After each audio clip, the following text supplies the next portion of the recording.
Good morning, dear children. How are you doing?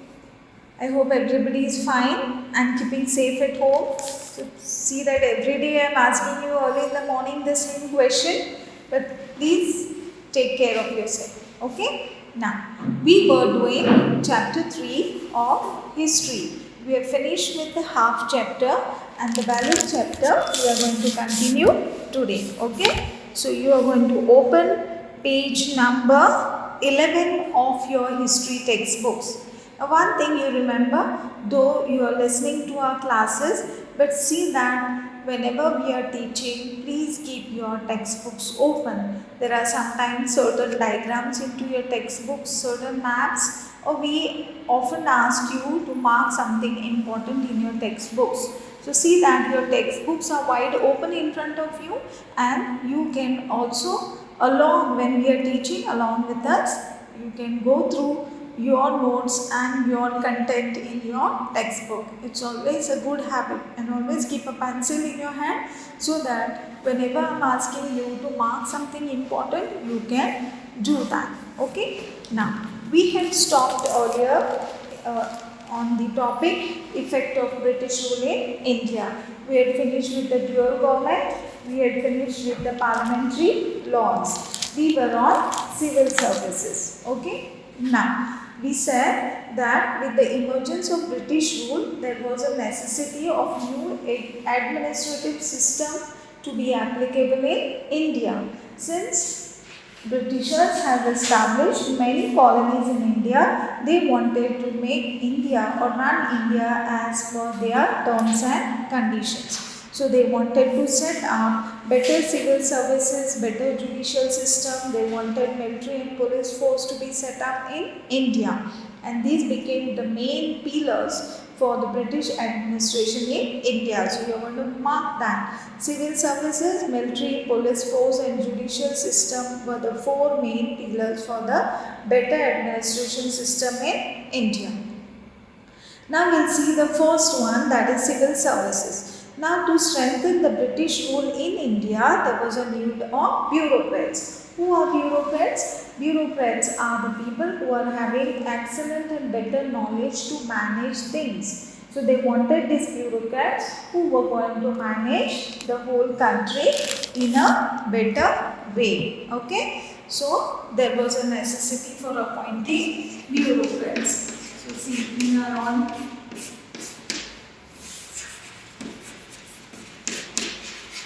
chapter 3.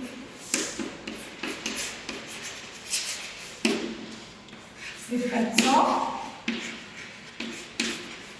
British rule. Okay. So we are talking about the four pillars. First we are talking about civil services. Okay. See your textbook, page number 11. Fine. So now there was a necessity of appointing these bureaucrats. I said, who are bureaucrats? You can see that word. See that you are going to study the spellings also properly.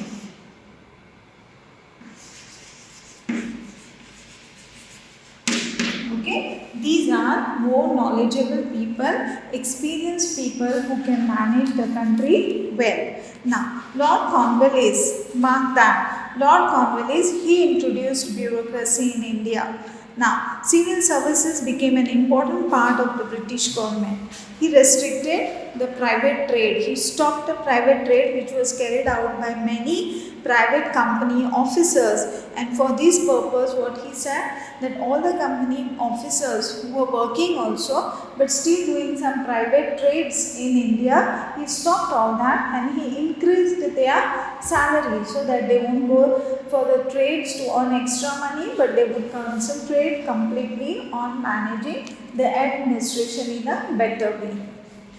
For the convenience of administration, then the Britishers, what they did, they occupied all the territories, and these territories, they divided them into different districts. So, when a whole part is divided into 5 to 10 districts, now there was a necessity of one head, okay, in charge of one each district. Suppose the whole territory was divided into 5 districts. So 5 heads or in charge to manage the district was needed. Now, how they are going to appoint this the in charge or the head, whoever is there? Now they had to take certain exams, because you simply cannot appoint any person who is not having a particular knowledge, who is not experienced, who is not skilled and talented. The British were very disciplined in this way. So what they did, they had to appoint a in charge. Who was the in charge of the district? The district collector. He was the chief of the district administration, and he was responsible. Now what was the work of this district collector? To collect all the revenues, to giving justice to the people there, and to maintain law and order in that particular district. Now, how were the officers appointed? They were appointed through particular civil exams, that is competitive exams. They had to answer competitive exams to pass the civil services, which today also in India we have that system, which was started by the Britishers. So you have to answer particular civil services, okay, exams, competitive exams. Now, next comes the military and the police force. Now, there was a military and the police force appointed. Now, both of them had separate duties to be performed. The military was to safeguard the British occupied regions in India. So, all the territories which were occupied by the Britishers in India, the military was supposed to take care of them, so that no any outside rulers would come and invade those territories. And what was the police supposed to do? They are supposed to maintain law and order in the country, which was the duty of the police force. Okay. Now next comes the judicial system. So there was justice, that the courts were presented. The British established a new judicial system in India on the basis of judicial system in England. So the judicial system that they were following in England, the same was practiced in India. Okay, they established two codes. One is the civil code and one was the criminal code. That was to solve the local cases or local problems of the people. Now, how do they work? There are two codes, civil codes and criminal codes. Now, civil services or civil codes, what they do? They will take care of all such type of cases where there are property matters, where there are fights between friends within the society, fights between families, neighbors, etc. Those are called civil services. Okay, and when it comes to crime, where the crime is created, then you have to go to that particular court for justice. So all cases cannot mix and be put out for justice into one common code. So you have two separate codes, that is civil and criminal, which is still followed in India. Now, for reconsideration, now once the cases are put into civil and criminal courts, suppose they lose the courts there, lose the case there, then they can go to the High Court for further judgment. Okay, so that's why there was civil court, criminal court and High Court also established. Then next you have equality before law. Now see the work how they would admin, that is carry over their administration into the country. They had equality before law. In earlier times, law in India differed from one place to another. There was difference in judgment on the basis of casteism. In India, casteism was followed during that period of time. That's why every person was not getting proper law. They were not considered equal before law. People belonging to higher caste had higher respect into the society, and people who were of a lower caste had a lower respect in the society. So that difference created a problem in the Indian society. But the Britishers tried to see that everybody would get justice equally without making any differences into religion, differences into caste, making any differences into gender, differences into class, that is rich and poor. Okay, so under the leadership of Lord Macaulay, a committee was set up to create a proper code of law. And then after that, the Indian Penal Code was enforced all over British India. British India means all over India that was occupied by the Britishers. Then with British principle of equality before law. But still, after doing all this, they found some defects, that is disadvantages in it.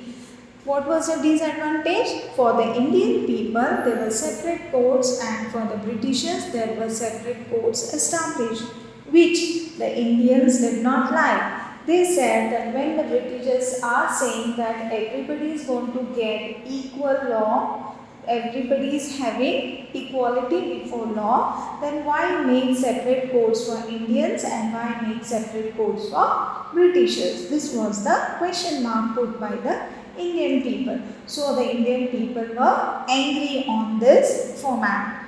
There were some defects, there were separate courts and different laws for the Europeans.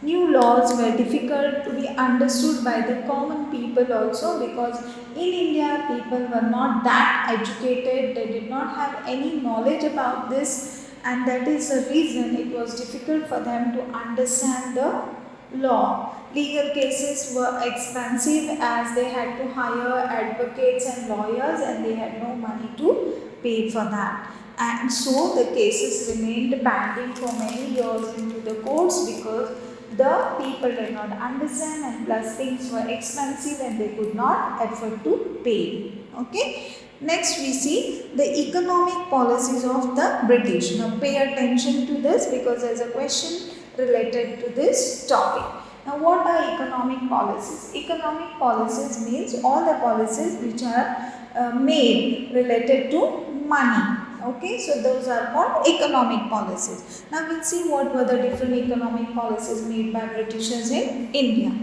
Since ancient times, there were inventions in India. That is, from earlier, we saw that many foreigners came and invaded India. It's not only the Britishers. We have the French people, you have the Dutch, you have the Portuguese, you have the Britishers, you had the Mughals. So all these people, they always came and they invaded India.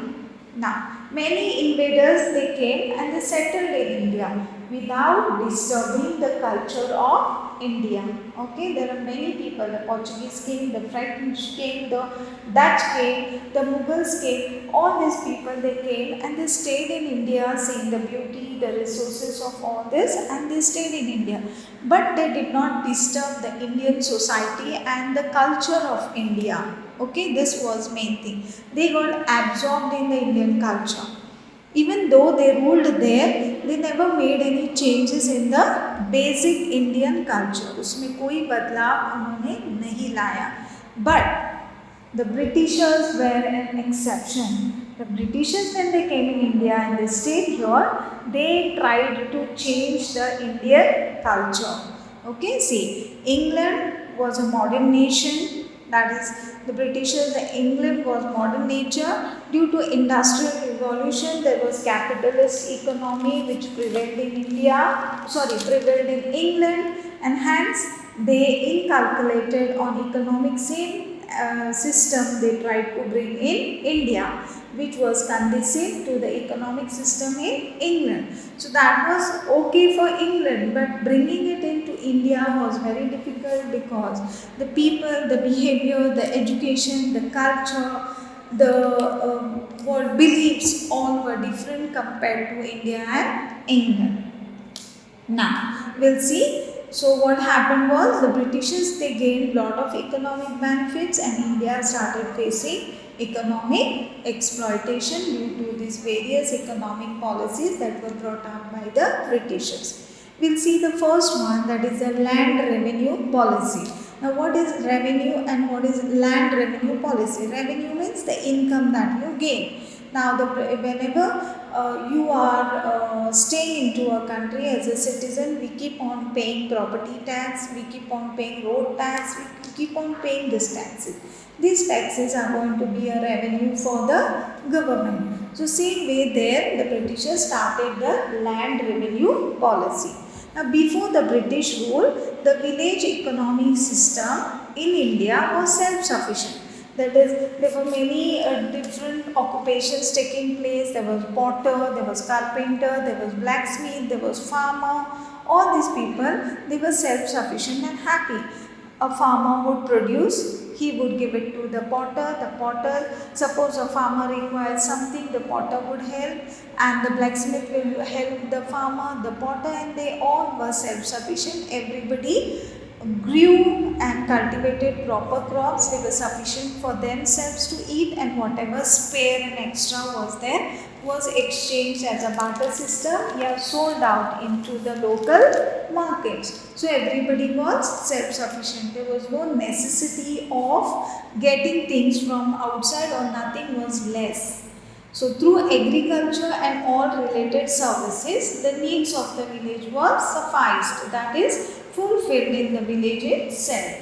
Now, land revenue became the main source of income of the state. Now, during the pre-British period, that before the Britishers would come in India, revenue was based on the type of cultivated crop. So, how the pattern was, whatever crop you are cultivating and quantity, that much revenue you would be paying it to the government. That is, that times panchayats and all. Now, the farmer was exempted, means the farmer did not have to pay any tax in case there was loss of crops. Maybe he grew the crops but he did not get proper produce maybe during that year, then he was exempted from the crop. Suppose there was famine, no rains and no crops, then he was exempted, means he did not have to pay. Okay, that was a pattern before the Britishers would come to India. Revenue was collected in the form of grains. They did not have to pay money. So whatever was produced in the farm, in return they had to pay it in the form of grains to the kings and all. Now, even in case of late payment, suppose they cannot pay on that particular time and they are late, then late payment of tax, the farmer was not confiscated, means he was not caught up or not punished or done anything. Even if he is late, he was accepted. So this was actually followed by the kings before the Britishers would come to India and overtake. Now, what did the Britishers do later on? To increase income later on, the British made some changes in this land revenue system. Land was measured first, and as per the area of the land, you have to pay your tax. Okay, and it was fixed. Payment of tax was made compulsory. Earlier it was not compulsory. Here it is compulsory, and earlier it was paid in grains. This now you have to pay it in cash. Now, if the farmer failed to pay the tax in time, okay, if he does not pay in time, then his land would be taken away by the Britishers. And the British system of land revenue collection, it differed from place to place. It was not same and equal for all the people, and that is the reason this led to the exploitation of the farmers. So that was the difference between the land revenue policy before the Britishers would come and the after Britishers. So how it affected the farmers and people of India, you can see. So that was the effect of the British rule in India. Next you are coming to consequences of new land revenue system. So now they started this revenue system. We'll see uske parinam, consequences means the effects that took place. First, there was undesirable effects of this new land revenue system on the rural life. गरीब लोगों में गाँव में ज़्यादा उसका असर दिखाई दिया. For payment of taxes, Indian farmers, because it was compulsory, so Indian farmers, they started selling the crops at whatever price they received. If it was cheaply, they would sell it out cheaply and collect money, because paying of the revenue was compulsory. So whatever amount they got, they would accept. Now the merchants and brokers started purchasing their goods at minimum rate. Now these merchants and brokers came to know that farmers, हम जो कह रहे हैं उसी कीमत पर हमें बेच रहे हैं, क्योंकि ज़रूरत फार्मर्स को है, उनको पैसों की ज़रूरत है, तो वो बेच रहे हैं. So the merchants started exploiting the farmers. They started quoting lower prices and buying all the grains from the farmers at less price, and so the farmers started getting less money for the crops. Then at certain times, the farmer had to even mortgage, that is, keep his land, mortgage his land to the money lender. He would take and keep the land papers to the money lender and take collect the money from the money lender, and they would go and pay the tax to the Britishers. Otherwise, the Britishers would punish them. So they made arrangement of money to pay the tax. Then after later on, they saw that the farmers gave the land to the money lenders. Suppose the farmers could not grow the crops, and they started becoming bankrupt. That is, they started taking money from money lenders all the time, and कर्जा बढ़ता गया. In case of non-repayment of loan, and the other side, if they would not pay the loan, then the money lender would take away the property, or the farmer had to sell away the land. And this is how Majburi say the farmers lost their lands, and how this is how the Britishers exploited the farmers. The government and the zamindar and the money lenders and the merchants also exploited the farmers. So this was the effect of the British rule. Next, you are coming to commercialization of agriculture. Commercialization means making business of agriculture. Earlier times, there was no business of agriculture. All the farmers, whatever land they had, they would grow the crops and first keep the crops for the family, to the relatives and all, they would share. And the extra crop, whatever was there, that crop was sold out to the local people in the local markets. So they did not go and export it or grow more and more crops only for business purpose. They did not do that. But later on, the Britishers started commercializing the agriculture, and they would grow which type of crops? Mostly food crops, which were necessary. Mostly rice, wheat, jawar, bajra, all types of vegetables, pulses, etc., which were necessary, because that was the main staple food of the people. That was main necessities, and they always grew that. Okay, and there were no much mills and industries that they would supply something as sugarcane or any other indigo tobacco as a raw material in India. So that's why they would grow only staple food, the food crops. Now see what happened. Initially, food grains were cultivated by farmers. It used to fulfill their domestic needs as well as the needs of the village, because what they would do, they would grow them, whatever they required they would keep, and extra was given and sold to the people in the local market. Now, the British government started giving more encouragement to cash crops. Now the Britishers came in, they told them, stop producing food crops and start growing more of cash crops. Now what do these cash crops means? Growing of tobacco, growing of indigo. Now these are of no value to the farmers, because if their whole field they are going to grow for indigo and cotton and tobacco, and they are going to sell it, then where is the growth for rice, from where they are going to grow rice, wheat, jowar, bajra, which they are in need. Okay, so that is how the Britishers forced them to stop growing the food crops, and they started growing cash crops. Now the process of giving stress on the cultivation of profit, giving cash crops instead of food grains, is known as commercialization of agriculture. So this means that instead of growing more of food grains but giving stress to grow more cash crops means commercialization of agriculture. Fine. Next you come to famine. Now what is famine? Famine मतलब सूखा पड़ना, जहाँ बारिश नहीं होती है. तो from 1860 to 1900, India faced a great famine in, but the Britishers were ruling in India.